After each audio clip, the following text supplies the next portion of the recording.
Estamos transmitiendo, como siempre, desde el Doctorado en Salud Mental Comunitaria de la Universidad Nacional de Lanús, con la directora Alejandra Barcala, que también nos acompaña desde esta oficina.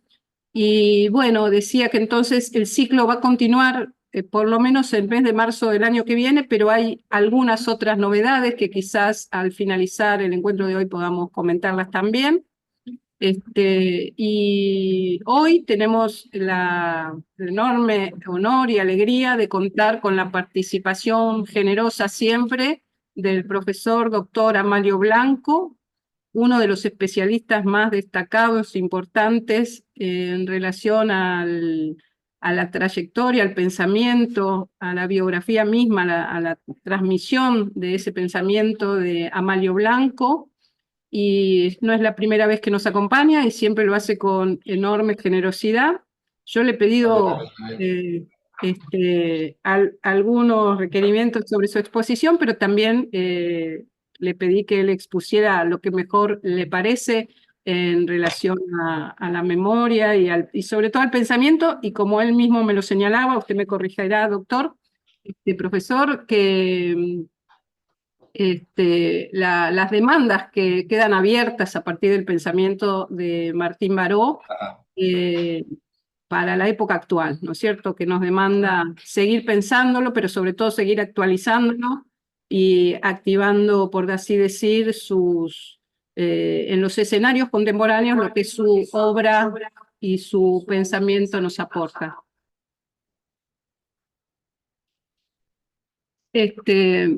Les decía que entonces este encuentro vamos a tener la suerte de compartirlo con el doctor Amalio Blanco, algunas pinceladas de una cantidad enorme de antecedentes y referencias académicas, nos llevaría toda la tarde referirlas, esos antecedentes del doctor Amalio Blanco. Él es doctor en psicología y ex decano de la Facultad de Psicología de la Universidad Autónoma de Madrid, presidente de la Conferencia de Decanos de la Facultad de Psicología de España, especialista, bueno, y divulgador de la obra de Martín Baró, autor de una enorme cantidad de investigaciones del más alto nivel vinculados a la temática de Baró y a otras muchas temáticas del campo de la psicología y la psicología social. Así que, sin más trámites, le vamos a dar la palabra.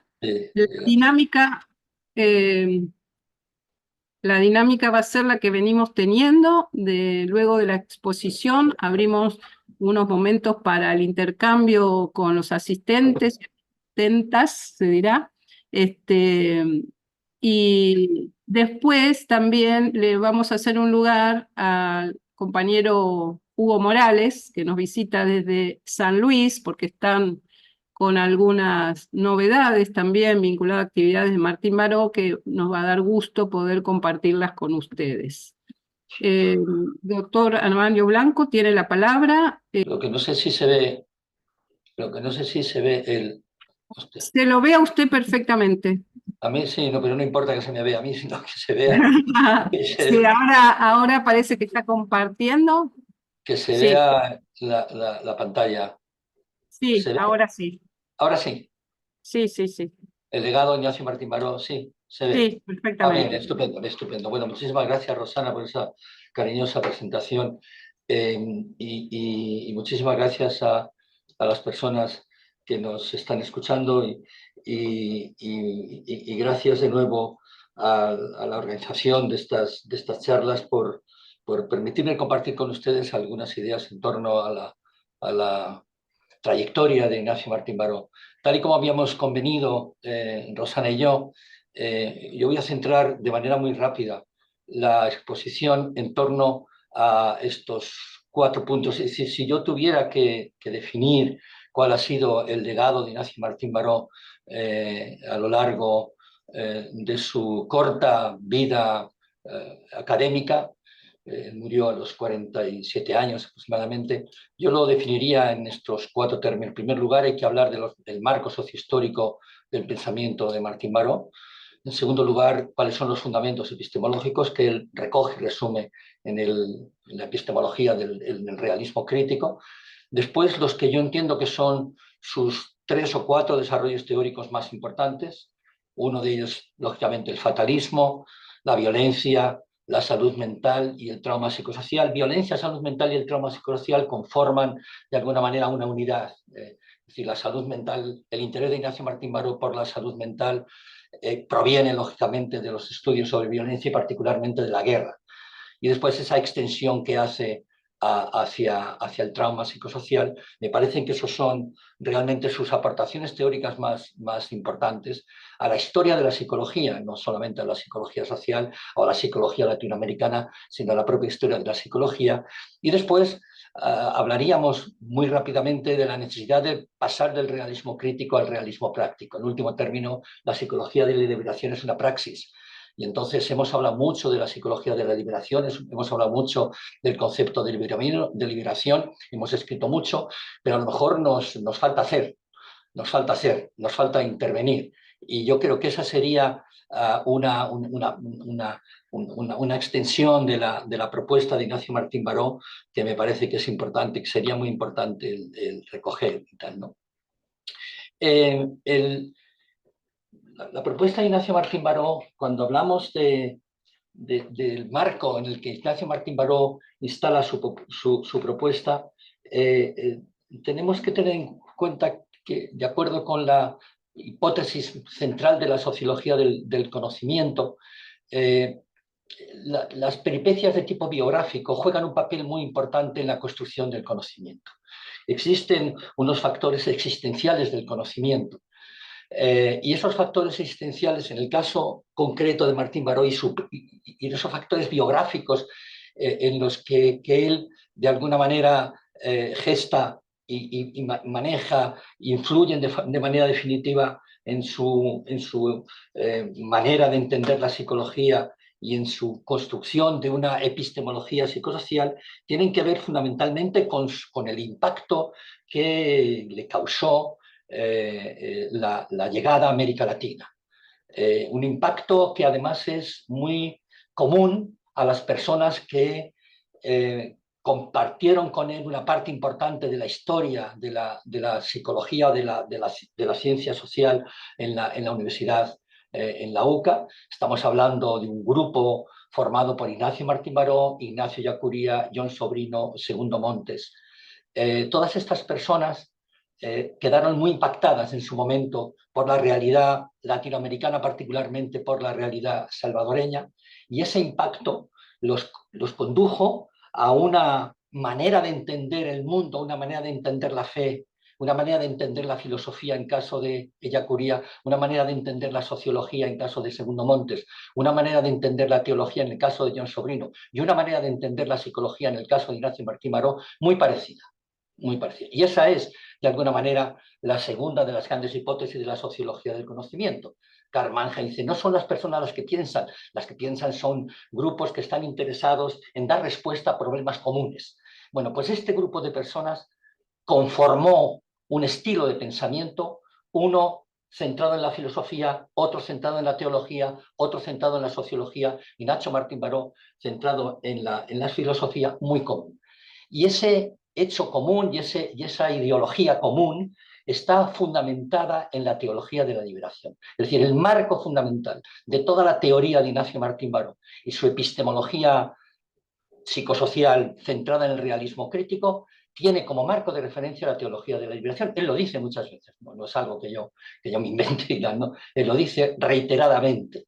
¿En qué puntos? En 4 puntos fundamentales. Fíjense, la opción preferencial por los pobres, que es el eje fundamental de la teología de la liberación, Ignacio Martín Baró la traslada al protagonismo de las mayorías populares o a las mayorías populares como protagonistas de la psicología. Eso lo dice en la introducción a Acción e Ideología. Hemos definido un nuevo protagonista, que son las mayorías populares. La historización del mensaje salvífico del que hablan los teólogos de la liberación, en Ignacio Martín Baró se define en la necesidad de historizar el comportamiento, de historizar la psicología y situar el conocimiento, situar las teorías, situar los conceptos, y eso él lo hace de manera extraordinaria. En tercer lugar, el compromiso de caridad, que es un eje, también otro de los ejes de la teología de la liberación, es el compromiso social. Es la crítica al supuesto de neutralidad axiológica, es la necesidad de que la psicología, bueno, la imposibilidad de que la ciencia social esté libre de valores y la necesidad de que la psicología no solamente esté libre de valores, sino que defienda determinado tipo de valores y tome posturas teóricas, posturas epistemológicas, posturas éticas y posturas que en alguna medida, dice él, en un determinado momento nos podrían llevar, obviamente, a posturas políticas. La fe comunitaria, que es otro de los ejes de la teología de la liberación, en Ignacio Martín Baró, es la praxis comunitaria. Es la recuperación de la comunidad, del grupo como instrumento de intervención. Y esa idea que Doctor, profesor, disculpe que lo interrumpa. No sé si usted está pasando los PowerPoint porque no se ve pasar. No se ve nada. No se, se ve la una, pero quedó fija. ¿Usted la está pasando? Fija. No, bueno. No sé si las estaba pasando todavía. Sí, ahora, Capaz no. que todavía no. Vamos ahora a pasar eso. Sí, bueno, sí. no, por las dudas, porque a veces se quedan fijas, ¿vio? Y Sí, no, estaba bien, sí. Y finalmente, el concepto de pecado social que levantó tantas ampollas en la jerarquía católica y fundamentalmente en el Vaticano, el concepto de pecado social. Hay estructuras sociales, decía Yacuría, que llevan impresa dentro de sí la objetivación del pecado, y hay estructuras sociales que llevan dentro de sí la estructura de gracia. El concepto de pecado estructural y el concepto de gracia estructural. A nosotros el concepto de pecado y de gracia no nos preocupa demasiado, digo, a título científico, a título individual, que cada uno le preocupe lo que quiera, ¿no? Ese concepto de pecado social, Ignacio Martín Baró lo traslada a la estructura social como importante marco de referencia. Bueno, por tanto, estos 5 principios y supuestos de la teología de la liberación son los que traslada Ignacio Martín Baró a su epistemología psicosocial. La fuente del conocimiento y el marco de referencia más importante de toda la teoría de Martín Baró es la teología, sin duda ninguna. Es la teología. No es la psicología, no es la sociología, es efectivamente la teología. Bueno, y a partir de ahí, Ignacio Martín Baró lo que hace es elaborar una epistemología, desde mi punto de vista, a partir de los 4 puntos, muy rápidamente, porque nos surge mucho el tiempo. Es necesario reinstalar la psicología en la realidad. La reinstalación de la psicología en la realidad tiene un marco de referencia, tiene un antecedente histórico en los grandes titanes del pensamiento social. La pasión por la realidad fue el ingrediente fundamental del nacimiento de las ciencias sociales. Por tanto, Ignacio Martín Baró ahí no está solo, está muy bien, está acompañado y está muy bien acompañado, ¿no? Estamos hablando de Comte, estamos hablando de Marx, estamos hablando de Durkheim, estamos hablando de los 4 jinetes del Apocalipsis, Comte, Marx, Durkheim y Weber. La pasión por la realidad es el ingrediente central en el nacimiento de las ciencias sociales. Con 2 apostillas que a mí me parecen teóricamente muy importantes. La realidad es anterior al sujeto conocente. Existe una realidad objetiva. La realidad no se resume, no se circunscribe a lo que las personas tengan a bien pensar sobre ella. La realidad existe fuera del individuo, al margen del individuo. Y es una realidad contante y sonante, es una realidad objetiva, es una realidad medible, es una realidad cuantificable. Y después la necesidad, lógicamente, de situar y fechar el conocimiento psicosocial. En segundo lugar, una idea extraordinariamente poderosa en Ignacio Martín Baró es la necesidad de desvelar el fondo ideológico de la acción. Para Ignacio Martín Baró, la psicología social es el estudio de la acción en cuanto ideológica. El fondo ideológico significa que toda acción humana no es una simple concatenación de movimientos como supondría y suponía el conductismo, sino que lleva en sí la puesta en ejecución de un sentido. Es necesario, por tanto, definir, desvelar el sentido y el significado que tienen las acciones que las personas realizamos. Un capítulo extraordinariamente importante en el marco de la teoría de Martín Baró va a ser el estudio de la violencia y la necesidad de desvelar el fondo ideológico de la violencia. todo acto de violencia va acompañado de una justificación. La violencia siempre exige una justificación hacia dentro de la persona que la ejecuta y hacia afuera.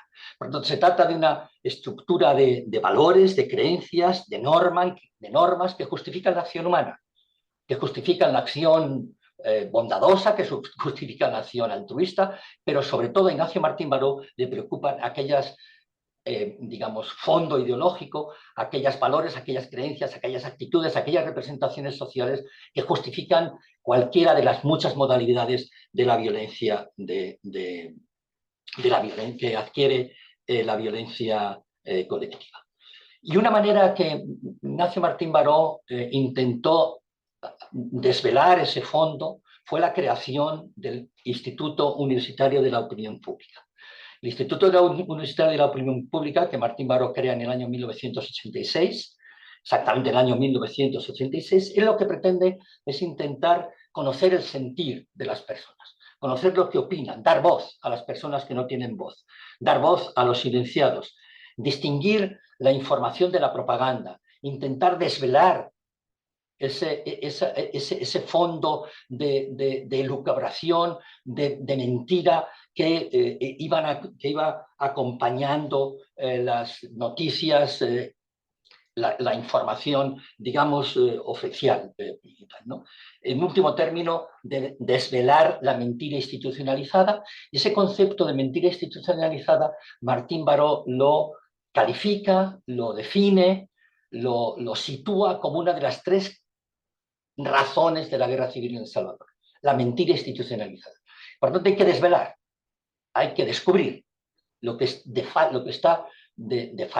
falaz y lo que hay de falso en aquellos comportamientos, aquellas acciones o aquellos modelos de relación interpersonal o aquellos modelos económicos o aquellos modelos políticos que intentan justificar lo injustificable, diferenciar los hechos de las opiniones. Y él decía, fíjense, que la encuesta de opinión pública puede ser un elemento y un instrumento extraordinariamente poderoso para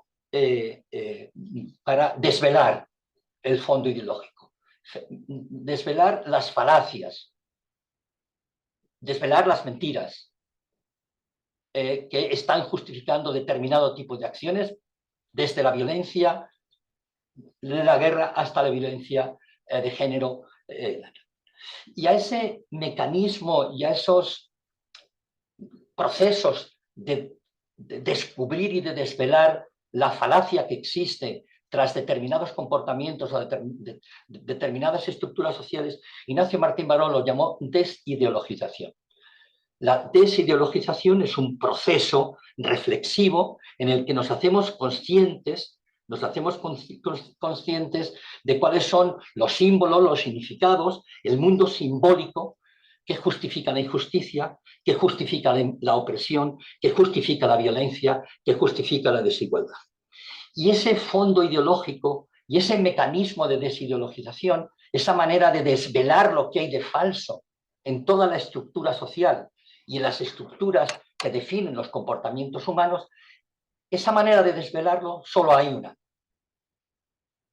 la comunidad, el grupo, el debate, la participación. El concepto de fe comunitaria que decíamos antes, el concepto de fe comunitaria trasladado al concepto de praxis comunitaria. Y a mí me parece que esa es una poderosa aportación de Martín Baró, desideologizar, intentar desvelar un proceso reflexivo, un proceso participativo, un proceso comunitario en el que intentamos, igual que intentamos, compartir la palabra de Dios en comunidad, a través de las comunidades eclesiales de base, intentamos también, a través de un proceso reflexivo comunitario, grupal, desvelar y hacernos conscientes de las falacias, de los juegos simbólicos que intentan justificar la violencia, la injusticia, etcétera, etcétera. estudio de la acción en cuanto ideológica, que nos remite al concepto nada más y nada menos que de acción social de Max Weber, ¿eh? No es, digamos, algo novedoso desde el punto de vista de la ciencia social. La psicología como proyecto moral, evidentemente, no podemos prescindir de tomar partido respecto a determinado tipo de comportamientos y determinado tipo de acciones. En último término, Ignacio Martín Baró nos recuerda o se remite al concepto, al principio emancipación de las ciencias sociales, de nuevo recuperando una parte importante de las grandes teorías o de los grandes autores de la ciencia social, el concepto de emancipación en el que coinciden y confluyen Weber, Durkheim, Marx, etcétera, etcétera. Las grandes ideas de las ciencias sociales tienen invariablemente sus aspiraciones, sus raíces en aspiraciones morales.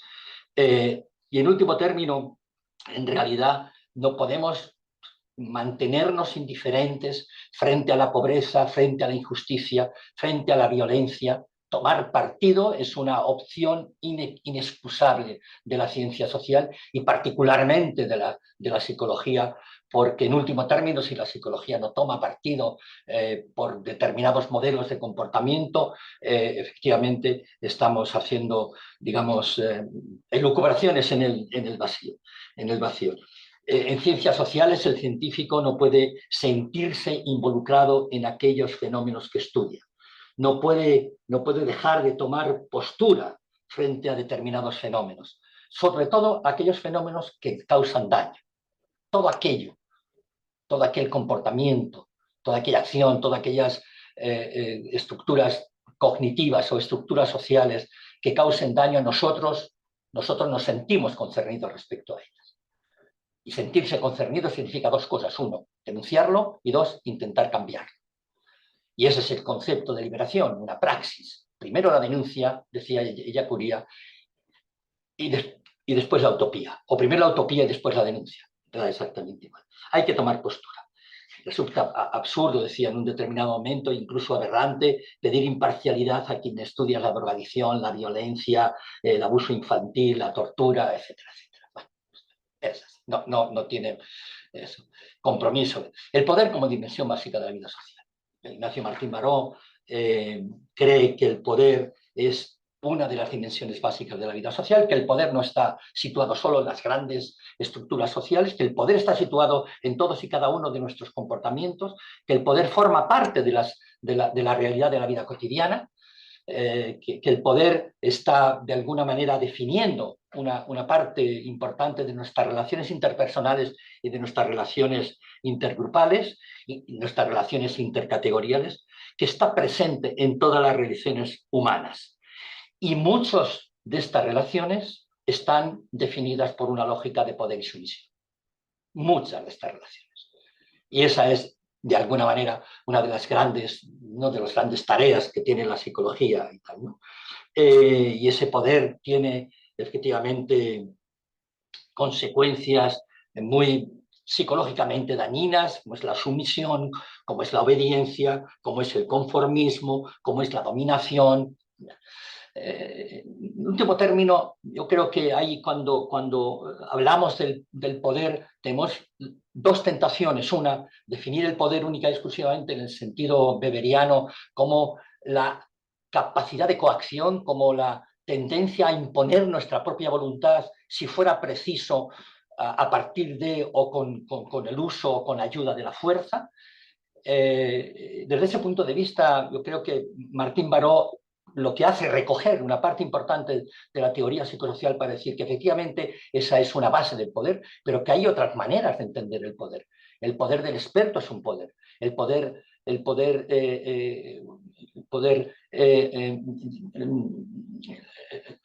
de la información es otro poder. El poder moral es otro poder que no lleva impreso esa tendencia hacia la coacción y hacia la imposición incluso forzada, violenta de nuestra propia voluntad. Esa es una parte, y a la segunda parte que a Martín Baró le interesa mucho en respecto al poder es ver que ese poder está, digamos, presente en todas las relaciones sociales. No solamente el poder político, no solamente el poder religioso, sino el poder en las relaciones interpersonales, el poder en las relaciones intergrupales, el poder entre las relaciones intercategoriales. Y ese es efectivamente el poder que a nosotros nos interesa porque es el escenario en el que podemos intervenir, en el que realmente podemos intervenir. El poder como dimensión básica. Adiós, porque eso aparece ahí. La estructura social como marco teórico. La estructura social como marco teórico, en Martín Baró, es el que define o la que define sus grandes conceptos. El que define la estructura social es la que define el fatalismo, la estructura social es la que define la violencia, la estructura social es la que define la salud mental y la que define el trauma psicosocial. En último término, en realidad, para Martín Baró, la estructura social tiene un marco de referencia que se traslada a la persona, y esa yo creo que es una idea extraordinariamente importante. La estructura social se traslada a la persona a través de las relaciones interpersonales. La cultura, todas las pautas culturales que nos definen colectivamente, pautas, valores, creencias compartidas por un determinado número de personas, representaciones sociales, actitudes, se trasladan a la persona a través de los escenarios microsociales. Y es ahí donde efectivamente la psicología tiene su razón de ser y es ahí donde la psicología tiene su escenario más importante y más eficaz de intervención. No hay un traslado de lo macrosocial a lo psicológico individual. Todo se traslada a través de los mecanismos microsociales, fundamentalmente a través de los grupos primarios, donde la familia ocupa el lugar quizá más relevante. La familia, cuando hablamos de la familia, evidentemente estamos hablando de la familia con independencia de cuál sea la identidad sexual, identidad sexual de esos miembros. Estamos hablando de grupo y estamos hablando de grupo primario. Esa llamada al realismo y esa llamada al realismo, a decir, bueno, nosotros podemos hacer muchas cosas, podemos intentar modificar determinado tipo de estructuras, pero la psicología no tiene capacidad para poder modificar y para poder cambiar la macroestructura social.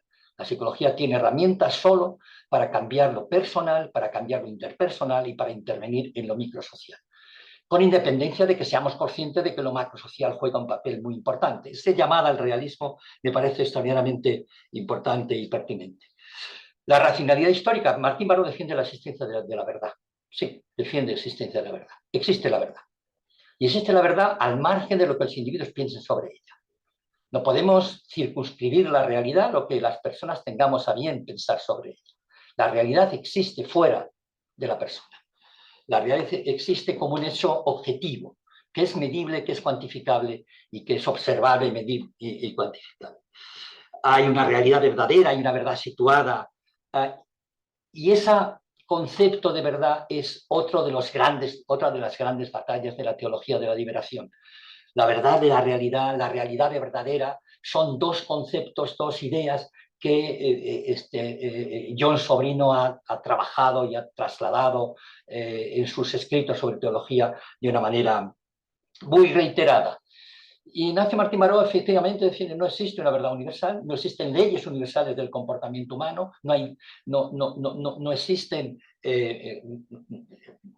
fundamentos epistemológicos válidos para transhistórica y transculturalmente, pero sí hay una verdad situada, sí hay una verdad social, en último término, porque si no hay verdad no hay mentira. Y si no hay mentira, evidentemente deberíamos darle la razón a algunos de los grandes tiranos de nuestro mundo, ¿no? La realidad histórica necesita un tipo de verdad, una verdad situada, pero que en último término es la verdad. Y finalmente, un nuevo interlocutor que son las mayorías populares. Bueno, a mí me parece que estos serían los grandes supuestos del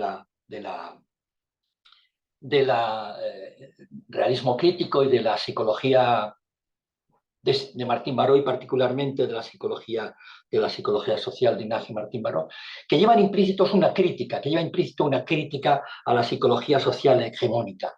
una crítica social, porque entiende que esa psicología, que él conocía muy bien, porque evidentemente Martín Baró, como saben ustedes, estuvo desde el año 1975 a 1979 en Estados Unidos, hizo su máster y su doctorado en la Universidad de Chicago y conocía muy bien la psicología social norteamericana, y él establece una crítica, entiende que en la psicología social, en el mainstream, hay una cierta relevancia a los problemas sociales, hay una falta de historicidad, hay una poca preocupación por situar los conceptos, o si quieren ustedes, hay un intento por creer que lo que se elabora y los conceptos y las teorías que se elaboran dentro de la psicología social norteamericana son válidas transhistórica y transculturalmente, y hay una crítica, digamos al afán de neutralidad. O Ignacio Martín Baró no ve demasiado compromiso social, en la psicología norteamericana o en la psicología anglosajona, digamos, ¿no? Que él, repito, conocía bien, la conocía tanto que si ustedes revisan y repasan los dos grandes manuales de Martín Baró, Acción, Ideología o Sistema, Grupo y Poder, verán que el 90% o más de las referencias bibliográficas es de literatura norteamericana o es de literatura anglosajona. Hay muy pocas referencias de literatura psicológica hispanohablante, muy pocas. El 90% o más de todas las referencias, Ignacio Martín Baró las toma de ahí, pero lo que hace es reelaborar los conceptos, redefinir los conceptos, adecuarlos a su propia realidad y interesarse por los problemas de la realidad salvadoreña. Estamos en una sociedad, dice Ignacio Martín Baró, en la que la vivienda es un problema. Bueno, pues Ignacio Martín Baró estudia el hacinamiento residencial. Tanto lo estudia que su tesis doctoral es sobre el hacinamiento residencial. En El Salvador estamos en una sociedad altamente violenta. Desde el año 1932 o antes, desde la llegada de mis antecesores españoles allá, ha sido un ejercicio de violencia continuo. Por tanto, tendremos que estudiar la violencia. Ignacio Martín Baró, en El Salvador es una población extraordinariamente religiosa. Tendremos que estudiar la religión y estudia la religión. En El Salvador está muy impresa, está muy presente el machismo. Estudiemos el machismo. Por tanto, las grandes trayectorias de Martín Baró están todas ellas relacionadas con problemas de la realidad en la que se encuentran. Todas ellas. Y, por ejemplo, uno abre el primer capítulo de este libro de Acción e Ideología y ve que en ese primer capítulo hay 3 recuadros. El primer recuadro sobre la tortura, el segundo recuadro sobre una manifestación popular y el tercer recuadro sobre el hacinamiento, precisamente. Y uno dice, yo en mi vida yo llevo trabajando en psicología social 40 años, no hay ni un solo manual de psicología social, no solo de norteamericano, anglosajón, de ningún manual cuyo primer capítulo hable de la tortura. Ignacio Martín Baró, claro, es que estamos hablando, es que yo estoy en El Salvador. Por tanto, en El Salvador hay que hablar de la tortura. En El Salvador hay que hablar del problema de la violencia. Y en El Salvador hay que hablar del problema del machismo. Bueno, ese es. Sin renunciar, yo creo que esta cita a mí me parece que es importante. Asumimos una postura crítica. Claro que sí. Pero sin desechar lo que se ha hecho. Primero conocerlo y después criticarlo. Pero criticarlo para darle una alternativa. Eso es lo que hace Ignacio Martín Baró. Entonces, Ignacio Martín Baró reelabora el concepto de grupo, reelabora el concepto de actitud, reelabora el concepto de fatalismo, reelabora el concepto de altruismo, va reelaborando ese tipo de conceptos a partir de lo ya conocido, Y desde luego no solamente reelabora, sino que realiza, propone, crea, a mi modo de entender, 3 grandes teorías. Una, el fatalismo; 2, la violencia; 3, la salud mental; y 4, el trauma psicosocial. Aunque si quieren ustedes violencia, salud mental y trauma psicosocial conformarían una unidad. conformarían una unidad. Es decir, Ignacio Martín Baró llega al trauma psicosocial a partir de la guerra, evidentemente, obviamente. Bueno, entonces, rápidamente, por no entretenernos mucho, mencionemos estas tres grandes teorías, que me parecen lo más significativo de Martín Baró, lo más significativo de su teoría. El fatalismo. Fatalismo, Ignacio Martín Baró tiene... Uy, hace un ruido, ¿no? Por ahí, pero bueno, es igual. Fatalismo es una estructura cognitiva, ya está, una estructura cognitiva. Pero es una estructura cognitiva que se inserta y se instala dentro de una determinada realidad social o dentro de una determinada realidad política y dentro de una determinada realidad interpersonal. Y esta idea del fatalismo como un correlato psíquico de estructuras sociales me parece novedosa, original, extraordinariamente, digamos, novedosa, por repetirlo. El correlato psíquico de estructuras sociales. Pero esas estructuras sociales no son solo estructuras económicas, no son solo estructuras políticas, son estructuras interpersonales. De la estructura social que define las relaciones de género, la estructura social que define las relaciones entre determinadas razas, relaciones que definen la estructura social que define las relaciones intergrupales. Esa también es estructura social, no solamente la estructura económica, no solamente la estructura política, también las estructuras que definen las relaciones entre los grupos y las relaciones entre argentinos y chilenos, entre españoles y catalanes, entre esas. Y las relaciones que definen la estructura que define las relaciones hombres y mujeres, claro, esa es la estructura social, también es la estructura social. E insisto en que esa es la estructura social porque esa es la estructura social respecto a la cual nosotros podemos hacer algo. La psicología no puede hacer nada para modificar la estructura económica. No puede hacer nada para acabar con la pobreza. Y eso Ignacio Martín Baró lo dice. Lo dice. Hay que intentar salir de ese falso redentorismo.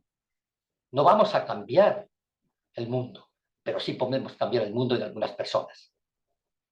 Nuestro ámbito de intervención está muy limitado. Es un ámbito de intervención personal, la terapia y la psicoterapia, ahí está. Es un ámbito de intervención grupal, ahí está la psicología de los grupos, ahí está la psicología comunitaria, y es un ámbito de intervención interpersonal, y no más. Y ahí la psicología tiene teorías, tiene instrumentos y tiene mecanismos de intervención.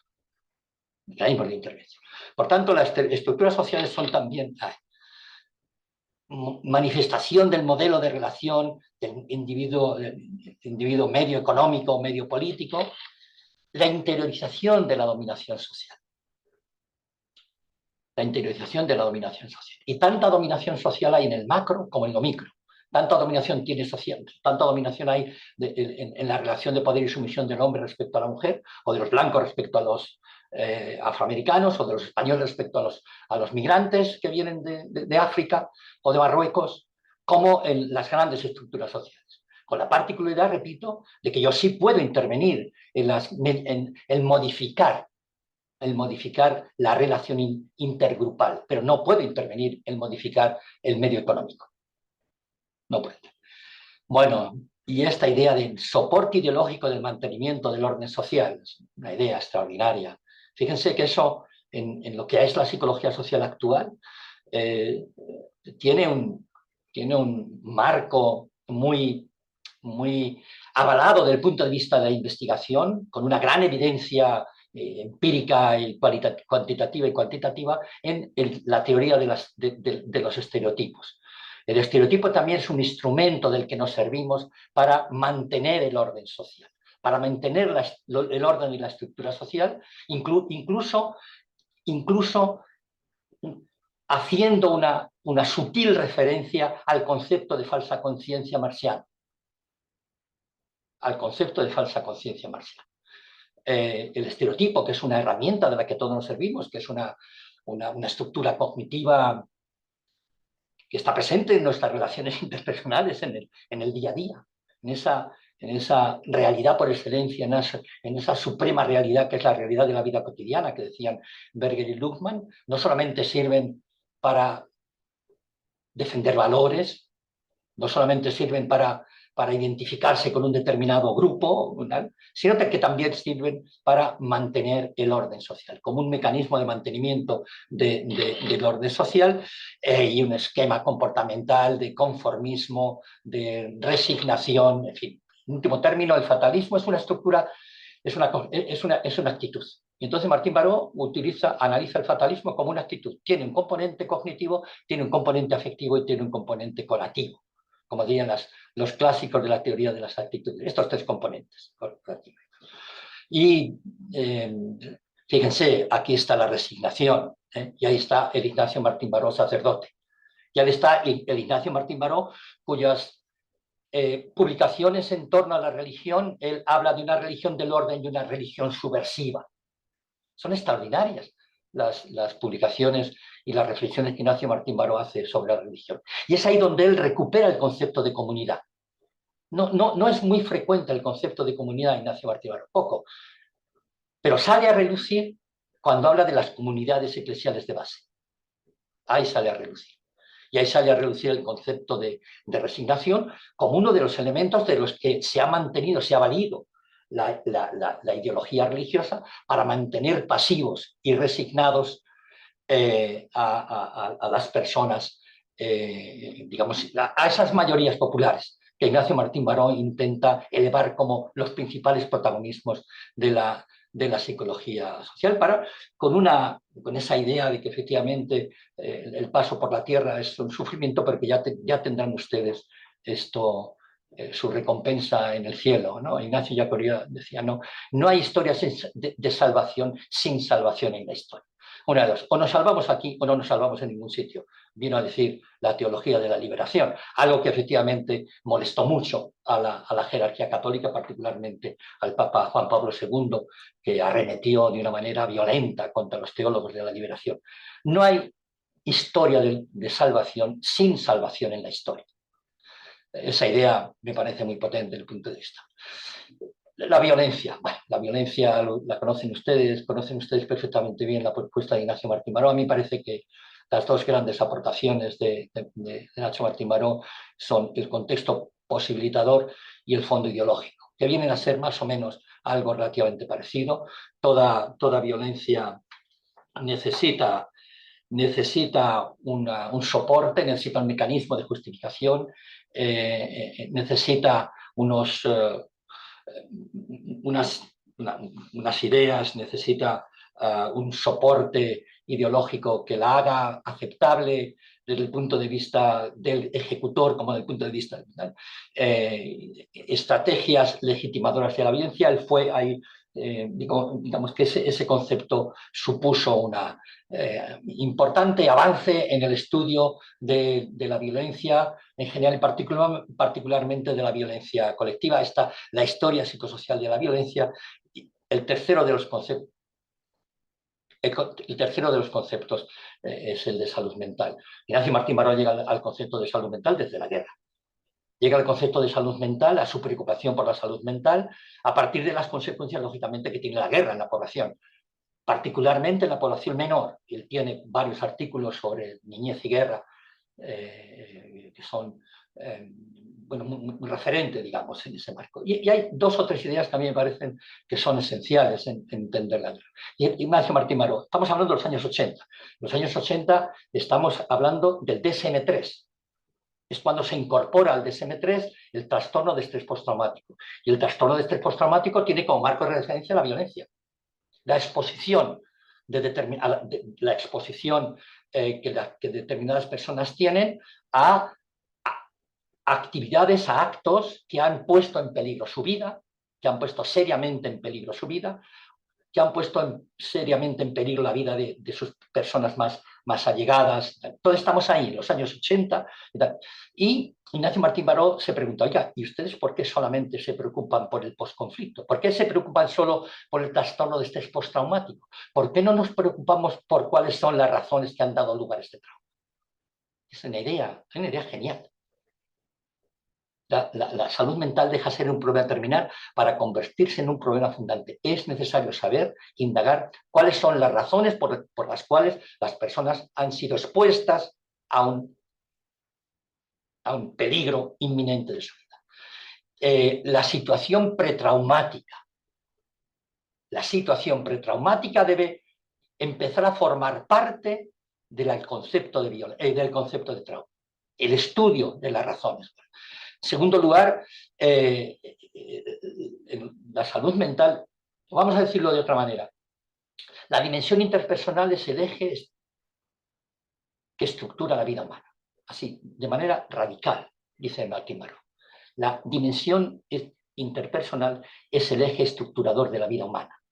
Y es en esa dimensión interpersonal es donde él inserta o es donde él observa de una manera particular el concepto de salud mental. La salud mental va de fuera hacia adentro. La salud mental es la característica de la naturaleza humanizadora o alienante de determinados modelos de relación interpersonal. La salud mental y las relaciones interpersonales, la salud mental como consecuencia de las consecuencias que tiene, del efecto que tiene determinados modelos de relación interpersonal o determinados modelos de relación intergrupal o determinados modelos de relación intercategorial. Finalmente, la salud mental de fuera va de fuera hacia adentro y ese es un concepto que nos recuerda mucho a Vygotsky, al concepto de conciencia. La conciencia primero se da intersubjetivamente y después intrasubjetivamente. La salud mental es exactamente igual. El principal factor de riesgo para la salud mental es la pertenencia categorial, podríamos decir. Ser hombre, ser mujer blanca, ser mujer afroamericana y pobre es un riesgo extraordinario para la salud mental. Un riesgo extraordinario. La pertenencia categorial. La salud mental como un proceso que va de fuera hacia adentro. Y finalmente, la salud mental no es una característica personal. No es solo una característica personal, es también un atributo colectivo. Es un atributo que habla de la salud mental de un pueblo. Y esa salud mental de un pueblo se define por los modelos de relación interpersonal intergrupal frecuentes o usuales dentro de esa realidad, de ese contexto. Y, por ejemplo, cuando Ignacio Martín Baró habla de eso, a nosotros rápidamente nos recuerda dos cosas importantes. Uno, en El Salvador y en muchos de nuestros países, uno, la cultura de la violencia y dos, la cultura del honor. Cultura de la violencia y cultura del honor conforman modelos de relación interpersonal, conforman modelos de relación intergrupal, conforman modelos de relación intercategorial que causan daño, que causan víctimas. Y esas víctimas son víctimas compartidas, son víctimas que se reparten a lo largo de una población y desde ese punto de vista, evidentemente, podemos hablar de una salud mental como un atributo colectivo. Pero es lo mismo que cuando hablamos de la patología individual. Nosotros, en el marco de la psicología social, tenemos absoluta claridad de que la patología no es solo un atributo de determinadas personas, la patología también es un atributo de grupos y de colectivos. Hay grupos en los que está perfectamente y absolutamente implantada la patología, entendida como una manera de entender las relaciones interpersonales cuyo fundamento es la discriminación, la hostilidad, incluso la violencia, incluso el exterminio del otro. El exterminio del otro. Y finalmente nos lleva a interrogarnos, nos lleva a preguntarnos ese concepto de salud mental por cómo son las relaciones interpersonales, cómo son las relaciones intergrupales, cómo son las relaciones intercategoriales, dentro de las cuales evidentemente la relación de género ocupa, en El Salvador ocupaba y sigue ocupando en El Salvador y en muchos de nuestros países un capítulo extraordinariamente importante. Y es por eso, por lo que Nacho Martín Baró, y con eso terminaría, bueno, y es por eso por lo que Ignacio Martín Baró habla del trauma psicosocial y elabora un concepto novedoso, que es el concepto de trauma psicosocial, en dos o tres acepciones y dos o tres brochazos así muy gruesos y tal. El trauma psicosocial es una cosa normal en situaciones anormales. El trauma psicosocial es algo que ocurre en la guerra, es algo que ocurre dentro de un escenario en el que la violencia, el maltrato, el abandono, la humillación, la exclusión social forman parte de la vida cotidiana. Por tanto, es una cosa normal perteneciente a contextos anormales. La normalidad de lo insólito. Dar como normal lo que es absolutamente anormal es algo que efectivamente podemos ver en muchas de nuestras situaciones. el trauma psicosocial no solamente causa un daño psíquico, no solamente causa un daño psicológico, causa un daño social, daña las relaciones sociales. Y daña las relaciones sociales en muchos términos, confianza, etc. Daño causa un daño moral. El trauma psicosocial daña las principales redes de protección y de apoyo. Y ahí las dos redes principales de protección y de apoyo, esas que dentro de las cuales nos hemos construido realmente como personas, son el grupo y la comunidad. El grupo, la familia, perdón, y la comunidad. Es ahí donde nos hemos empezado a construir como personas. Y cuando en el entorno familiar, en los modelos de relación interpersonal, están marcados por la lógica de poder y sumisión, o están marcados por la violencia de género, o están marcados por el abandono, o están marcados por el maltrato, o están marcados por la falta de apego, sabemos en psicología sobradamente que eso pasa una factura psicológica para el resto de la vida. Bueno, pues eso es, en último término, el daño a las redes de protección y de apoyo. ¿Saben ustedes dónde yo he encontrado, donde se encuentra una clarísima descripción del daño a la comunidad? En la memoria de Nunca Más de Guatemala. En los 4 volúmenes, el primero de los 4 volúmenes de la memoria de la Comisión de la Verdad de Guatemala, hay una descripción extraordinariamente precisa y muy adecuada a nuestra realidad histórica digamos, de la realidad hispanohablante, ¿no? Particularmente de esas sociedades donde el concepto de comunidad y donde la comunidad sociológica todavía ocupa un papel extraordinariamente importante. El daño a las redes sociales, el daño a las redes de protección. Y es una experiencia compartida, es una experiencia emocional compartida.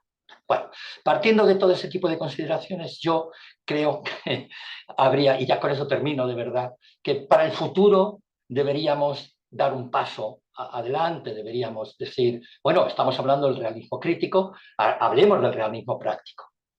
Y hablemos del realismo práctico porque, en último término, elaborar una psicología de la liberación no es una teoría, no es elaborar una teoría, sino es hacer una práctica. Es hacer práctica. La verdad práctica antes que la verdad teórica. La ortopraxis antes que la ortodoxia, decían los teólogos, o dicen los teólogos de la liberación. Nosotros no somos los llamados a resolver los problemas de nuestros pueblos. Eso dice Ignacio Martín. No somos los llamados. Pero sí somos los llamados a resolver los problemas de algunas personas de nuestros pueblos. Y resolver los problemas de algunas comunidades de nuestros pueblos. O resolver los problemas de algunos de los grupos de nuestros pueblos. No somos los llamados a intervenir en los mecanismos socioeconómicos que crean la pobreza, que crean la injusticia. Pero podemos intervenir en desvelar el fondo, podemos y debemos intervenir en desvelar el fondo ideológico en el que se apoya y justifica la pobreza, la violencia, y en cambiar hábitos de conducta. Porque en último término, la pobreza, por poner un ejemplo que nos es muy conocido, no es, y eso lo dijo en el año 1998 Amartya Sen, y por eso recibió el Premio Nobel de Economía en el año 1998, el problema de la pobreza no es un problema simplemente de falta de recursos económicos. La pobreza lleva consigo soledad, lleva consigo discriminación, lleva consigo exclusión, lleva consigo hostilidad. Y ahí, en esos campos de soledad, de discriminación, de exclusión social, es donde la psicología evidentemente puede trabajar. En eliminar la pobreza, no. En denunciar las consecuencias que la pobreza tiene, sí. Y después en actuar, en intervenir para poder modificar esas consecuencias también. Y ya, si yo dijera, el concepto de liberación hoy, 35 años después de morir Ignacio Martín Baró, 35 años después de morir, ¿en qué se traduciría el concepto de liberación? Más allá de las reflexiones extraordinarias de la teología de la liberación, más allá de las reflexiones extraordinarias de Enrique Dussel sobre la filosofía de la liberación, más allá incluso de las propuestas de Ignacio Martín Baró, yo diría 3 cosas. Primero, liberación es empoderamiento. Segundo, liberación es prevención. Y en tercer lugar, liberación es reparación del daño. Y es ahí donde la psicología sabe, puede y debe actuar. Y si quieren, hablamos de empoderamiento, el entrenamiento en habilidades sociales de la conducta, tiene aquí una lista, el entrenamiento en competencias socioafectivas, los talleres grupales para la promoción del uso del preservativo, los programas de parentalidad positiva, la promoción y formación para el empleo en madres en riesgo de exclusión social, la integración comunitaria en personas con trastornos mentales. Esas son intervenciones liberadoras. Esas son intervenciones liberadoras, clarísimamente. Y son intervenciones, y una lista de intervenciones que se han llevado a cabo y que se están llevando a cabo. Para mí, hoy, finales del año 2024, liberación es empoderamiento, es fortalecimiento de las personas. Y liberación es prevención. Liberación es prevenir el embarazo no deseado. Liberación es prevenir la violencia en las relaciones de noviazgo. Liberación es prevenir el abandono escolar. Y liberación es prevenir la exclusión social y laboral en personas con discapacidad. Liberación es prevenir la violencia de género en adolescentes. Todos estos son programas de intervención. Praxis de intervención. De una intervención liberadora. Y liberación, lógicamente, reparar el daño. Reparar el daño. Reparar el daño, el acompañamiento comunitario, la intervención comunitaria, la reconstrucción del tejido social, el trabajo en salud mental, en catástrofes que hemos llevado a cabo modestamente, tanto en Colombia con personas que han sufrido el desplazamiento forzado como en El Salvador. Y esa era un poco la idea, digamos, que en principio habíamos comentado Rosana y yo. Es decir, bueno, demos un paso desde el realismo crítico al realismo práctico. Y si a mí me preguntan qué entiendo yo hoy a partir de Ignacio Martín Baró y de la psicología de la liberación de Martín Baró por liberación, yo diría estas tres cosas y evidentemente habría que pensarlo más y, digamos, elaborarlo teóricamente más, pero liberar es empoderar, liberar es prevenir y liberar es reparar el daño. Y ahí estamos hablando ya directamente de intervención. Así que nada, esto es, muchas gracias por su atención y estoy a su disposición para comentarios, observaciones que tengan a bien hacer en torno a esta rápida intervención y tal. Muchas gracias.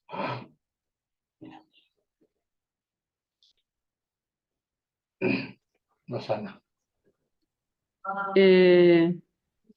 Momentito. En primer lugar, agradecerle infinitamente, la verdad que ha dado una panorámica del pensamiento de Martín Baró muy sistemática, muy bien organizada, muy útil, pienso también. Complementa, amplía lo ya dicho en encuentros anteriores, que de igual modo trajeron distintos elementos del pensamiento de Baró. Y como lo hicimos en otros casos, lo que vamos a hacer es abrir al diálogo, al intercambio de aquellos que quieran comentar, compartir, reflexionar, preguntar, cambiar ideas. ¿Me escuchan bien? Porque hay sonido externo. Estoy en otro lugar del habitual y entonces estamos en la universidad, en un sector que hay ruidos. Espero que me puedan escuchar bien. Sí, lo escucho. Decía que, les decía que quienes quieran o tengan algún comentario, no tiene por qué ser solo una pregunta o un claro, sí. comentario, pueden ser reflexiones que quieran agregar a lo compartido, a lo expuesto, tan ricamente trabajado por el profesor Amalio. Abrimos la lista de oradores, por decir así. Sería muy bueno escucharnos también. ¿Alguien que quiera comentar?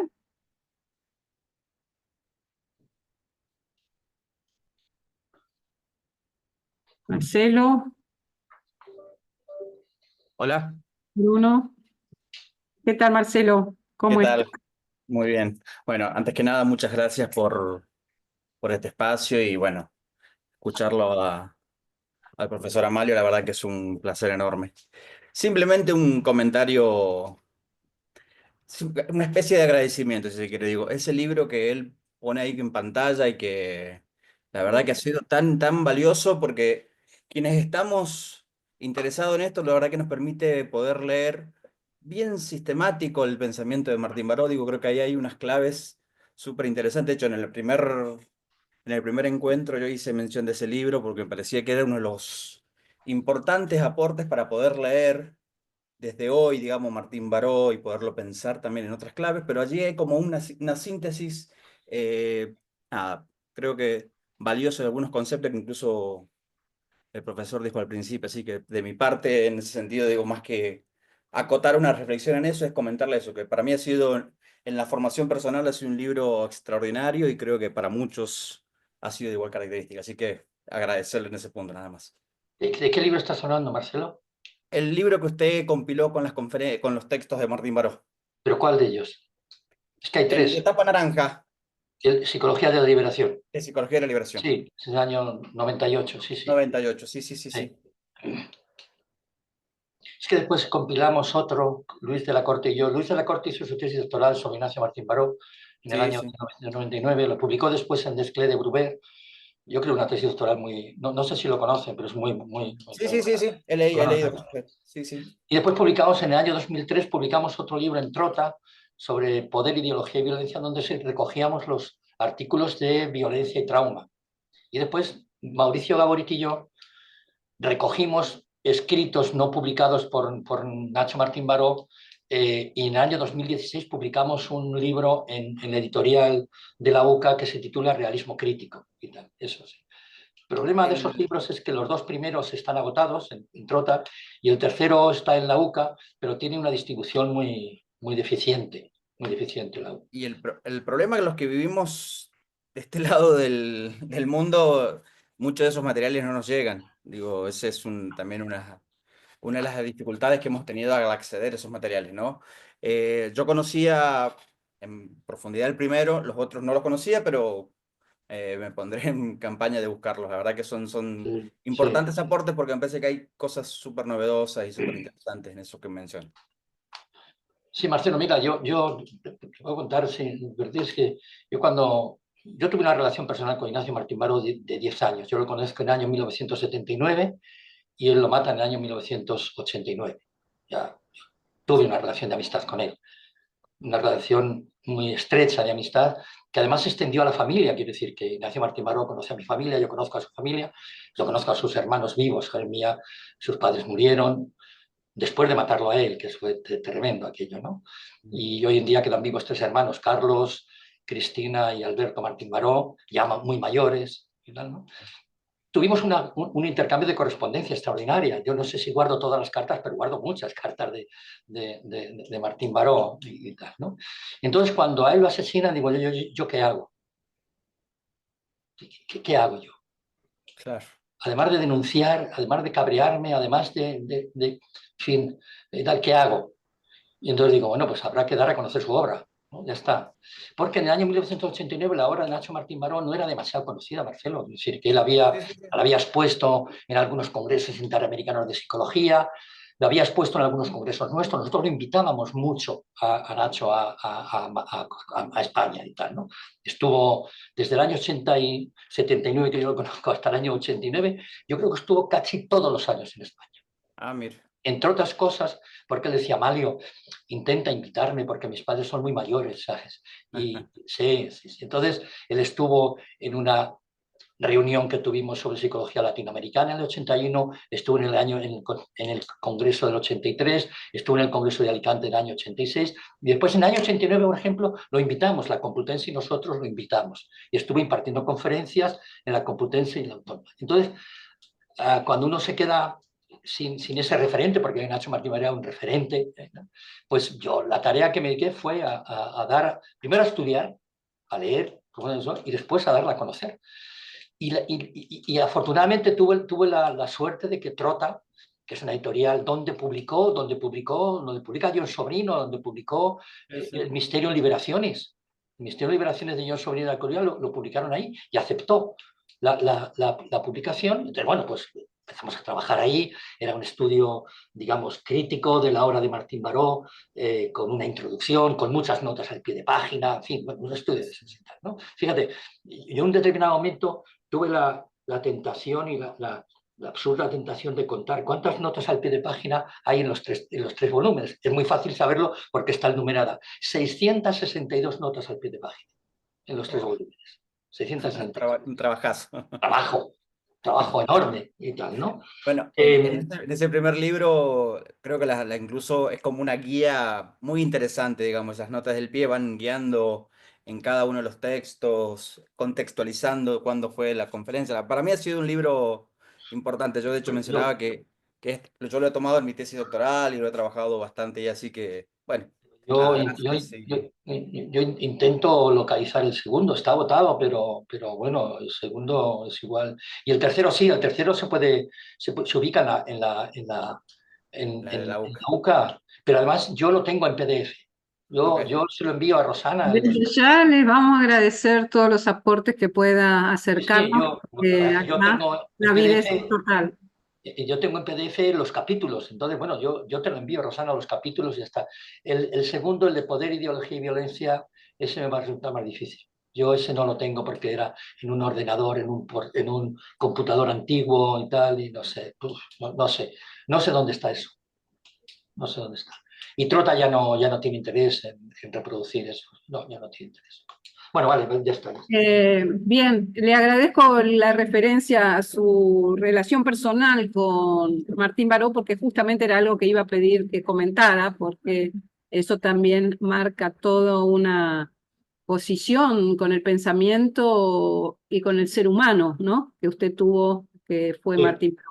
Y además recordar y recordarnos a todos que acaban de cumplirse recientemente 35 años de ese brutal asesinato, esa brutal masacre que se produjo, que se perpetró contra todo el grupo de la UCA, en el que estaba entre ellos Martín Baró, que lo solemos comentar en las presentaciones de los encuentros, esta vez no lo hemos hecho, pero justamente fue recientemente la fecha, ahora no tengo, ustedes sabrán, El 16 de noviembre. 16 de noviembre. Sí, 16 de Bien, noviembre. y hubo eventos muy importantes en la región, que después compartiremos información también, porque nosotros después de estas ponencias y encuentros mandamos a todos los inscriptos, tenemos casi 350 personas Qué inscritas, bien. bueno, es una época del año difícil para conectarse sincrónicamente, pero que reciben todo lo que queda grabado de este encuentro, más los materiales que acompañamos.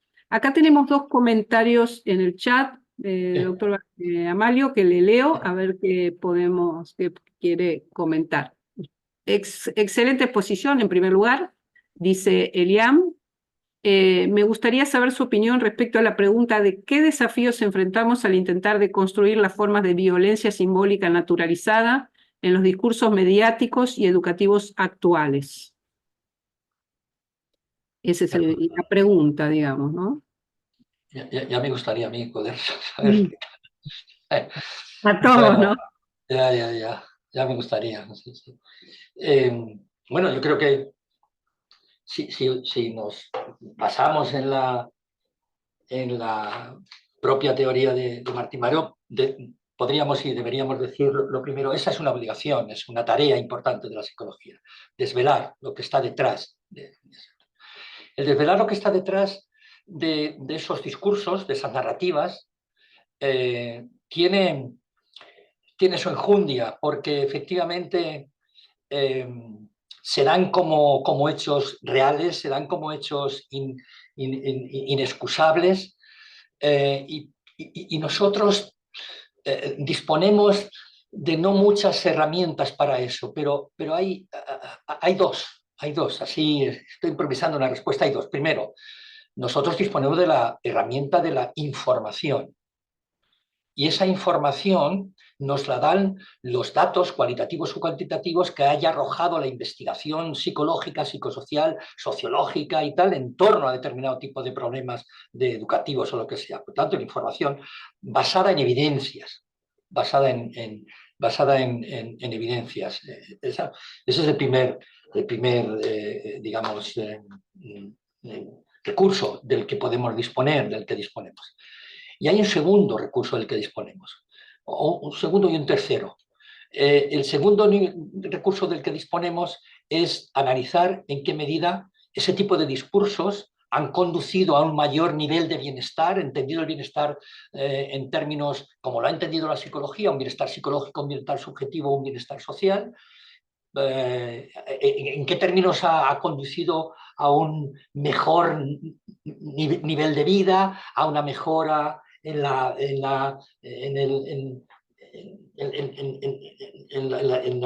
los recursos, una mejora en las calificaciones académicas, tal, o no.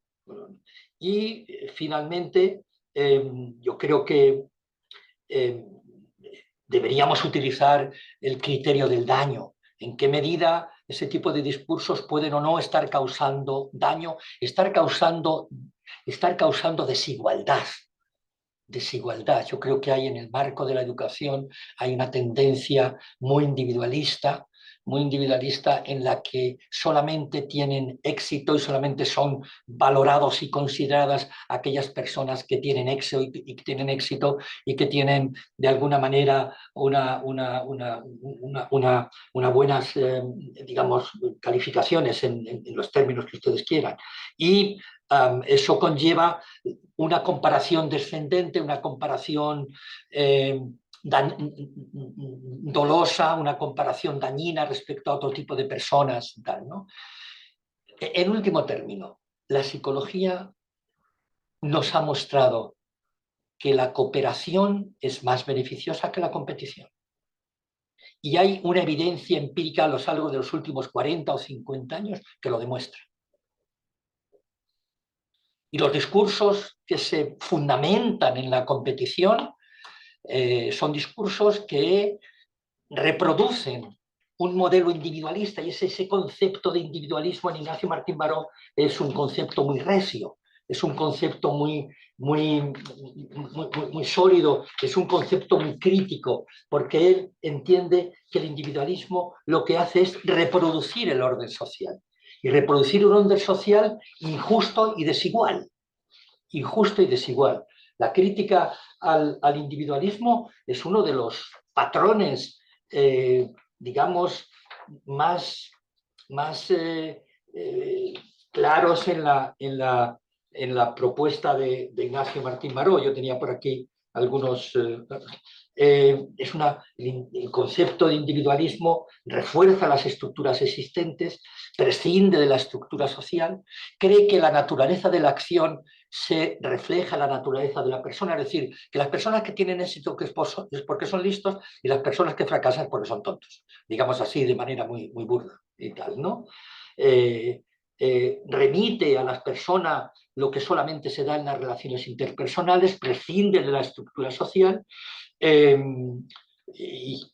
desde ese punto de vista el individualismo lo que hace es seguir manteniendo la estructura social en los términos que esa estructura social se define, que son términos de injusticia, de desigualdad en fin, y las relaciones entre desigualdad y violencia son relaciones bien consabidas y tal. Bueno, no sé, alguna de estas ideas un poco desilvanadas, la verdad. Tenemos otro comentario de Benjamín. Doctor Amalio, desde su experiencia, ¿cómo podemos desarrollar más y mejores investigaciones y proyectos de intervención cuando nos vemos envueltos en la burocracia de la academia y las universidades que promueven investigación por un lado y por la lógica de alcanzar las metas en proyectos sociales en las ONGs por el otro lado? No sé, Benjamín, si querés ampliar ese comentario. Sí, bueno, era una pregunta desde la experiencia que voy teniendo ya como egresado o ya como psicólogo en el mundo laboral, porque es lo que básicamente me encuentro. O sea, uno en investigación, por lo menos acá en Perú, lo que pasa es que estamos aún con todo el tema de publica o muere, y es como que los Sí, grandes sí. investigadores son los que llegan a tener muchas publicaciones anualmente, que bueno, como que de dudosa o sea, dudoso alcance o dudoso impacto como tal. Y bueno, ya la experiencia que he tenido en ONGs, pues es básicamente como cuando se termina desnaturalizando, porque es como que ya no importa tanto llegar a los participantes, mejorar su calidad de vida, sino es como que, mira, mi meta me dice que tengo que llegar a 100 familias por acá o tengo que aplicar esto, 50 talleres, y entonces como que vives más pensando en eso y no tanto realmente en impactar en las personas, en los beneficiarios. Básicamente era por ese lado. Sí, ese es un problema al que nos hemos enfrentado y nos estamos enfrentando en todas las instituciones universitarias y tal, sin duda ninguna. Es decir, el imperialismo de los índices de impacto, del JCR, de un concepto de impacto que está, digamos, exclusivamente centrado en una concepción endogámica. Es impacto cuando tus colegas y tus amigos y tal te citan, citan las investigaciones que has hecho, pero no hay una concepción del impacto en términos del impacto social que tiene, es decir, en qué medida esto que he hecho ha mejorado la vida de determinado tipo de personas o qué efecto ha tenido para reparar el daño en un determinado colectivo. Nosotros, digamos, en la psicología española nos enfrentamos al mismo problema. Y entonces ha habido ya dos movimientos importantes en ese sentido. El primero de ellos tiene digamos, un contexto muy de la psicología europea, y es que por parte de la Universidad de Utrecht se ha iniciado un movimiento para no atenerse en las calificaciones, en las selecciones de las personas que van a ingresar en el campo académico, no tener en cuenta los índices de impacto del JCR, directamente, no tenerlos en cuenta.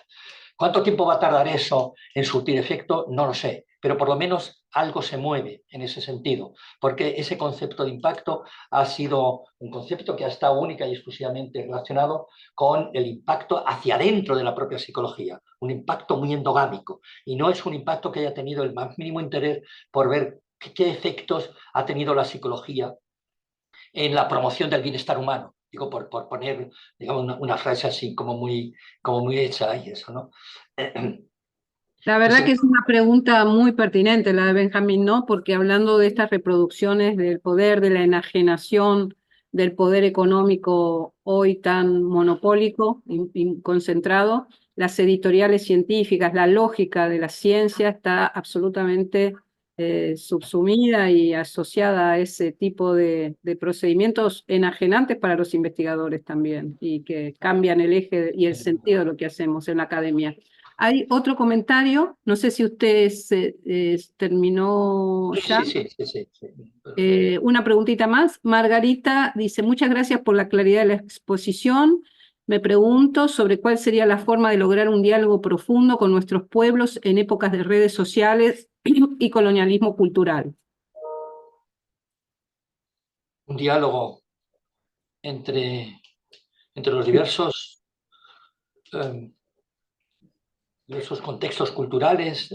Bueno, realmente yo creo que lo que estamos haciendo ahora puede ser entendido como un diálogo entre diversos, no sé si la persona que pregunta entiende que este tipo de actos, este tipo de eventos pueden ser considerados como un diálogo o no. Yo creo que el intercambio de información puede ser considerado como un diálogo. El intentar reunirnos en torno a esta figura, como en torno a cualquier otra figura o en torno a un determinado problema, para verlo desde miradas distintas, desde posiciones distintas y desde continentes distintos, puede ser una manera de aproximarnos a esto que dice la compañera, porque en último término, las preocupaciones que tiene la sociedad argentina, y sobre todo las preocupaciones que pueden tener las personas en su vida cotidiana, tienen matices, evidentemente, y a veces no son solo matices, sino grandes trazos gruesos y tal, pero en muchos casos, en muchos aspectos, en muchas circunstancias, son preocupaciones que tenemos como seres humanos en un determinado momento de nuestra historia y de nuestra peripecia biográfica y tal, ¿no?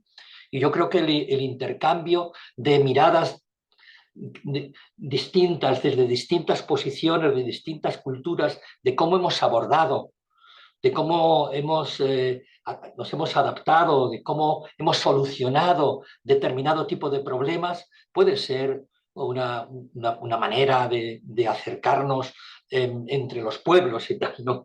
Quiero decir, no sé si esto es... Muy claro, no muy sé. claro. Bueno, un par de comentarios. La verdad que cuando uno se acerca al pensamiento de Baró, entre la admiración también siente con qué precoz fue para detectar ciertas temáticas que hoy se siguen vigentes en las agendas de nuestros países, de nuestras demandas sociales y profesionales como actores del campo de la salud mental y la psicología. Pero también tomar su posta supone volver a pensar situacionalmente. Creo que un poco, profesor, era lo que usted planteaba con este realismo práctico, ¿no? De qué hacer. En Argentina estamos atravesando, aunque no haya una guerra declarada, yo creo que se podría hablar en nuestro país hoy de un trauma, no sé si llamarlo solo psicosocial, psicomoral, porque hay un daño moral en la sociedad, sin duda, que se refleja en hechos también muy objetivos, muy tangibles. Para que ustedes se den una idea, nuestra secretaria de Ciencia y Técnica en la comisión de la Cámara de Diputados es una terraplanista, lisa y llanamente declarada como tal. Para que se dé una idea, acaban de nombrar como secretario de Niñez y Adolescencia de la República Argentina a un CEO de una organización de juegos online, que no tiene ningún antecedente vinculado a la niñez. Es un cachetazo de todos los días, por ponerlo así vivencialmente, de un derrumbe de todo sentido, de toda moralidad, de toda coherencia desde las políticas de Estado. Y una sociedad que todavía acompaña con algún grado de expectativa ese proceso de desintegración también, o que refleja una desintegración social muy profunda, que por eso la llamaría también algo del orden del daño moral que atraviesa nuestra sociedad, que tiene resonancias, que no está aislada, hay un mundo que está en esa perspectiva y que está en ese sinsentido, se podría decir también. Asistimos a una masacre a cielo abierto y a viva voz en el escenario de Gaza, y estamos sin saber muy bien qué hacer con eso, que es un drama humano a escala global también, porque nos interpela en cualquier región y desde cualquier credo que uno pueda profesar. Y entonces, evidentemente hay algo que estamos ávidos de encontrar un camino para enfrentar esto, y al mismo tiempo en ese efecto propio del trauma, donde uno queda un tanto paralizado, como desarmado. Y además se advierte que no hay improvisación, que también hay intervención deliberada en este tipo de acciones y de modos de plantear estas nuevas oleadas de una política, las podríamos llamar de nuevas derechas, no sé cómo definirlas, pero que traen y se sostienen en profundizar este tipo de manipulaciones, que ya no son solo el engaño, sino el cultivo de este tipo de sinsentido, se lo podría decir así.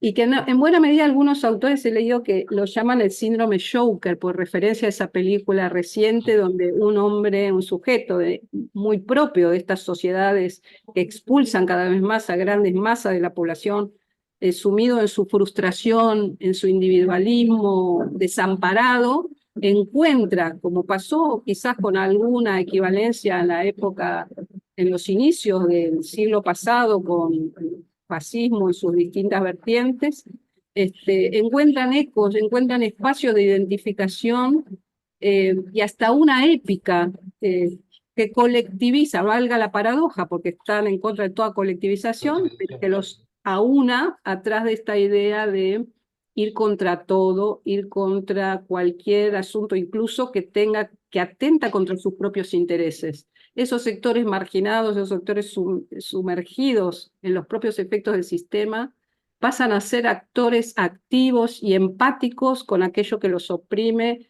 y para los cuales se entregan al servicio de una causa autodestructiva para ellos y para el orden social todo, ¿no? No sé si, creo que es como esta avidez que sentimos de buscar desde el campo de la psicología y de las operaciones psicosociales cómo enfrentar esta desdicha colectiva que nos toca. No sé, no estoy Sí, no, bueno, contestando nada, pero estoy no, describiendo. está muy bien, sí, sí, es una extraordinaria exposición. Le voy a dar un dato simplemente por terminar. Ayer hubo una manifestación escrita por parte de las 6 universidades públicas madrileñas. Nosotros tenemos comunidades autónomas. Madrid es una comunidad autónoma que tiene 6 universidades públicas, una de ellas en la que yo estoy, otra de ellas en la que yo estudié, en la Complutense, y hay 13 o 14 universidades privadas. Una carta protesta contra los nuevos presupuestos de la Comunidad Autónoma de Madrid, que han congelado la financiación de las universidades públicas. O ha subido el 0,9%, mientras pedíamos el 18%. ¿Y sabe usted cuál ha sido la partida que más ha crecido? La financiación de los toros. Impresionante. Bueno, Quiero está la decir, luz del día, ¿no? que no estamos tan lejos, Rosana, no estamos tan lejos. ¿Sabes lo que ocurrió en Bueno, Valencia? acá la financiación de la universidad queda congelada, por lo menos eso es lo que se había planteado inicialmente, y se duplica la de seguridad interior y todo Bueno, bueno, ya, los sí, servicios bueno, de pero por lo menos, inteligencia y todo lo demás. ya, pero por lo menos es seguridad, no son los toros. No, pero seguridad me refiero a las fuerzas de seguridad, a la Sí, represión ya, interna. la represión. Es decir, por ponerle una anécdota, podrías No, seguir. no, no, pero está claro, Las- creo que las- por eso el fenómeno es global. Argentina está siendo un laboratorio privilegiado de este fenómeno Probablemente, global.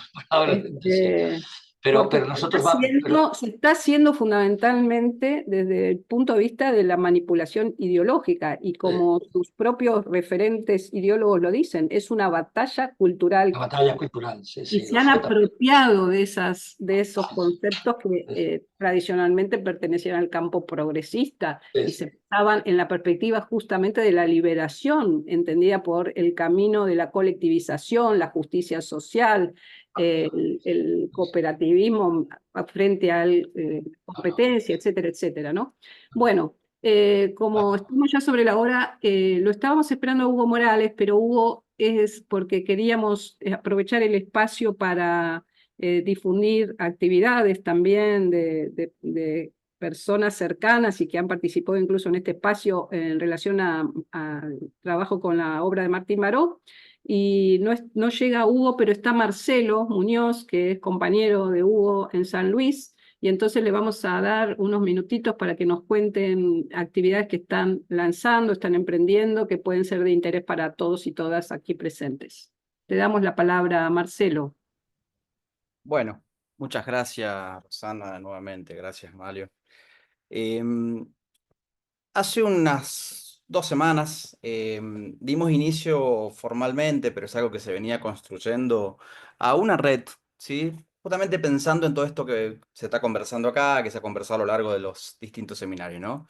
Que es la red Psicología, Liberación y Pensamiento Nuestroamericano. De hecho, también pertenece Margarita, Bruno también pertenece. Bueno, la idea de la red ha sido un poco ir construyendo lazos, posibilidades entre distintas unidades académicas, pero también con distintos sectores, ¿no? Con los sectores de la sociedad civil, con distintas personas que trabajan en programas comunitarios, con distintos grupos que se van organizando en torno a distintas problemáticas. Y a partir de ahí, bueno, es conformar esta red. La red tiene una pequeña historia que tiene que ver con que, bueno, dimos inicio en su momento a un ciclo de charlas en torno al pensamiento de Martín Baró, allá en el 2019. Y bueno, y a partir de ahí empezó a surgir encuentros con distintos grupos, como decía recién. La red tiene como distintas actividades. En primer lugar, pensar no solo en términos políticos, sino también en términos epistemológicos, en términos filosóficos, lo que implica la liberación, ¿no? Me parece que eso es un debate interesante. Y después trasladar esa discusión a los distintos ámbitos en los que pertenecemos. Me parece que, por ejemplo, los que estamos en la universidad, sabemos perfectamente que el pensamiento de Martín Baró es minoritario o casi inexistente, salvo por algunas situaciones especiales. Y eso un poco también nos ayuda a poder pensar y reflexionar sobre esto. Estas actividades iniciamos como sede acá en San Luis. De hecho, Hugo es el que está a cargo de la red localmente. Y después hay un sistema de coordinación y distintas personas que van participando. No sé si Margarita, Bruno quieren comentar algo, que ustedes también fueron parte de la presentación. Bueno, los invito también a hacer algún aporte.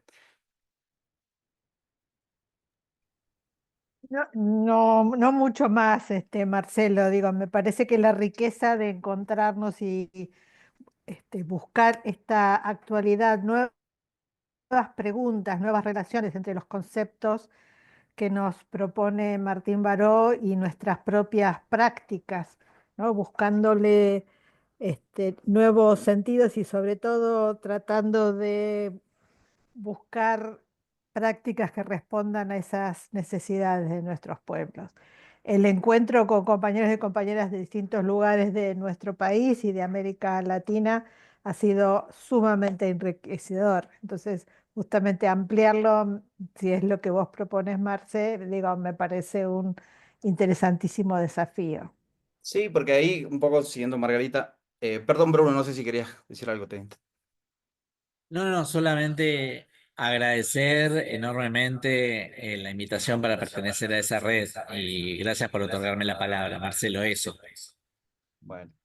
En esta red pertenece grupos que están en Colombia, en México, en distintos lugares de México, en Venezuela, bueno, en Argentina, en distintos lugares. No voy a decir tantos lugares académicos como en otros espacios no académicos, pero la idea es, digo, poder aunarnos y poder pensar, construir colectivamente en torno a estas problemáticas, ¿no? Sabemos que la realidad está muy complicada y se va a poner cada vez peor si por lo menos lo que estamos más o menos en un mismo sentido no nos empezamos a juntar y a seguir sumándonos, ¿no? Creo que ese ha sido uno de los objetivos fundamentales. Estos espacios como el que ha diagramado Roxana con Bruno, digo, la verdad que también ha sido bonito porque ha sido también encontrarnos con otras, por ahí con otras personas que no habitualmente nos encontramos, digo, creo que es eso, ¿no? Encontrarnos y poder dialogar, poder pensar, poder sumarnos a las actividades en las medidas que se puedan. Me parece que ahí está la clave también de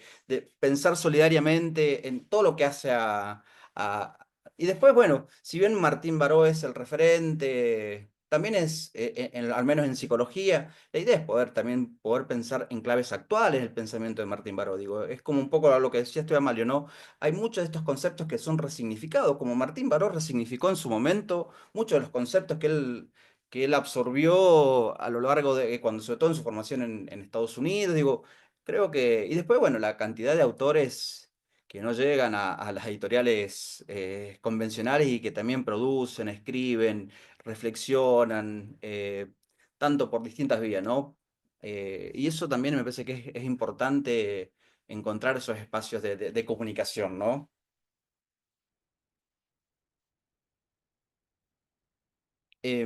Perdón, se me cortó, no sé qué. Hola, hola. Se te escucha bien, ¿eh? Se te escucha Perdón, bien. pues sentí que se me cortó la señal acá. Ya estamos en los últimos minutitos, eso sí, porque tenemos que cerrar a las 5 de la Bueno, tarde. la invitación está abierta a la red. La Después, idea si es te ir parece, pues nosotros como nos comunicamos por correo electrónico a todos los inscriptos, también podemos ahí pasar la Sí, información. incluimos, se escribió un pequeño documento donde tiene algunas claves sobre las pretendidas intereses, pero digo, eso es un documento inicial que fue oficializado en la universidad nuestra, como para que tenga un tinte más o menos formal, pero la idea es, sí, les enviamos ese documento, me parece que puede ser también un lindo espacio para compartir y poder encontrarnos para discutir estos temas, ¿no? Me parece que eso es una clave. Incluso lo que dijo usted, Mario, que, digo, cuando pensamos en colonialismo también hay formas de resistirla, que es juntarse entre los que más o menos podemos pensar desde algún lugar y nada, es en esas Es claves. resistencia, tal cual. Exacto, sí, sí, sí, sí. Hace Desgraciadamente, bien. Si hace bien, la la realidad, resistencia. la realidad latinoamericana está atravesada, lo que hablábamos la otra vez, está atravesada por la tragedia, ¿no? Digo, Mm, y la tragedia hay que enfrentarla de distintas maneras, colectivamente. colectivamente, solidariamente. Hay grupos que la verdad que la están pasando tremendamente mal, así bueno, cómo nos sumamos a esas actividades Mm. también, cómo ayudamos desde algún lugar. Un poco también en esta reflexión, digo, no somos los más importantes ni los necesarios, pero sí es importante por lo menos asumir un compromiso con nuestra disciplina, pero también con nuestros lugares de trabajo, con nuestros lugares de militancia, con nuestros lugares de participación, etc. Bueno, Bueno, por un entonces lado, de nuestro lado es eso, digamos. Invitarlos a participar. lo vamos a difundir y estoy segura, no está ahora Alejandra Barcala, la directora del doctorado, pero de algún modo como coordinadora de este espacio, conta desde ya nuestro interés por participar. Estuvo Sí, Bruno, sí, sí, también hace parte, así que estamos abriendo el espacio como inaugural, como una actividad inaugural para tender puentes y acercarnos a todos otros grupos que trabajan en torno a Martín Baró y a temas aledaños, ¿no? sí, sí, sí, sí. Hoy acá en la misma universidad tenemos jornada de 2 días dedicadas al pensamiento de Rodolfo Pusch, que tiene mucho que para poner en diálogo, como lo está haciendo Hugo Morales, justamente entre esos referentes de nuestra región. Bueno, Sí. yo por mi parte, volverle a agradecer al profesor Amalio Blanco, es un lujo tenerlo siempre, y una alegría también, en lo personal lo digo. Su generosidad y su calidez se dejan ver en todo sentido, en su exposición, en los intercambios que tenemos antes, en la manera siempre afectuosa de ponerse a disposición para estas actividades, y ojalá volvamos a poder encontrarnos, profesor, y seguir tendiendo puentes en lo que vaya surgiendo, que esperemos que esto sea la semillita de cosas que puedan crecer también al interior del espacio del doctorado en salud mental comunitaria de la Universidad de Lanús y de nuestras propias prácticas profesionales y académicas. Así que de mi parte, solo agradecimiento. Y Hay que hacer también de la profesora Alejandra Barcal.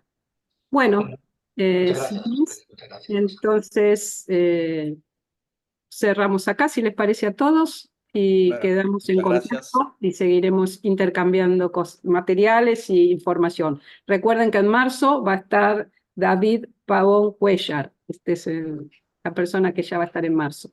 Vamos a pasar toda esa información oportunamente también. Con una Nos energía estamos viendo. renovada. Nuevamente, gracias, profesora Amalio Blanco. Un lujo, cariños para Chao, todos y todas. Que estén muy bien y que tengan felices fiestas. chao, chao. Que hay que Gracias. festejar.